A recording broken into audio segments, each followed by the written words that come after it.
Made possible through support from ARC Thrift Stores, CCDC, Colorado Cross Disability Coalition, Developmental Pathways, Guided by Humanity, PASCO Personal Assistance Services of Colorado, and the Arc of Aurora. THINK+change Talks. The lived experience of disability varies, both among people with disabilities and among racial and ethnic groups. The intersection of race and disability, a series of different perspectives. My name's Teresa Nguyen. I was born with a developmental disability called osteogenesis imperfecta, or OI for short. It's a brittle bone disease. And I identify as a Vietnamese American woman. My pronouns are she, her, hers. A lot of the discrimination, I think, has been around my disability for a lot of my life. Prominent examples are just accessing public buildings, public entities. It takes a lot longer for somebody like me to plan a vacation, and it kind of gets to the point where it's not fun anymore sometimes, because it's not a vacation really. it's a research project, and so I think that's kind of some examples that come to mind. Programmatic kind of barriers. I've experienced kind of discrimination in the education area, especially higher education. I can think of one example of a physical barrier being present that got in the way of me possibly not earning a credit for my degree.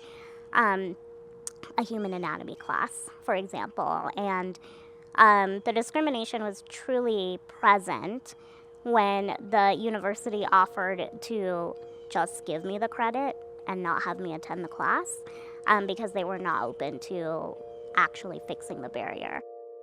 I don't know if this is discrimination or just implicit bias, but being asked to kind of be the token person within the workplace to train on all things disability, to train on all things ableism, things like that. So it's very passive, but I believe it still falls into the bucket of discrimination. I've noticed that in the times of the pandemic, it's really highlighted kind of the inequities, of course, between people with disabilities and able-bodied folks in terms of our healthcare access, but then that inequity is even bigger for people with disabilities of color. And so it raises the question of why that is, and I think it's because we don't think about the two inequities in the same framework, in the same lens when we're doing our work. Things like home and community-based services. Why is the access much bigger for white folks than for folks of color? I have a lot of theories behind it, but I think it comes down to cultural competence, the way we write policies, the way we assume things of folks with disabilities, and the way we assume that people have all of the same knowledge and access points as our colleagues and our friends in our community, where in fact there is not that equality present. The most impactful right now in our society is language, and being aware of how you talk about people with disabilities, about people of color, and just using more empowering language. I think I have not seen that in the majority of my interactions, and I think that will slowly shift kind of the implicit biases that are present within people towards people with disabilities and towards people of color. I think it begins with language, and I think that's a really hard thing to change.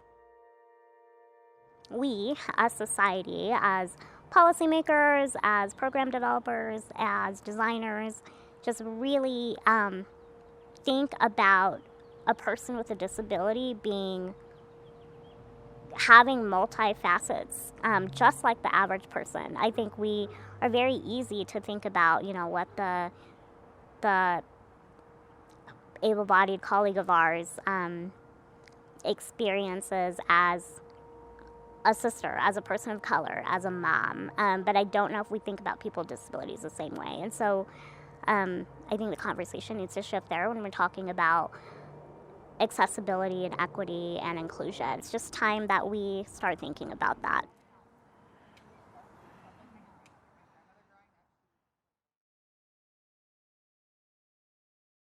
If you feel that you or a loved one may have faced discrimination, contact your local Office of Civil Rights for resources and support. THINK+change, talks, trainings, and tools to helping your work for or with people with intellectual and other developmental disabilities. Learn more at www.thinkchange.training.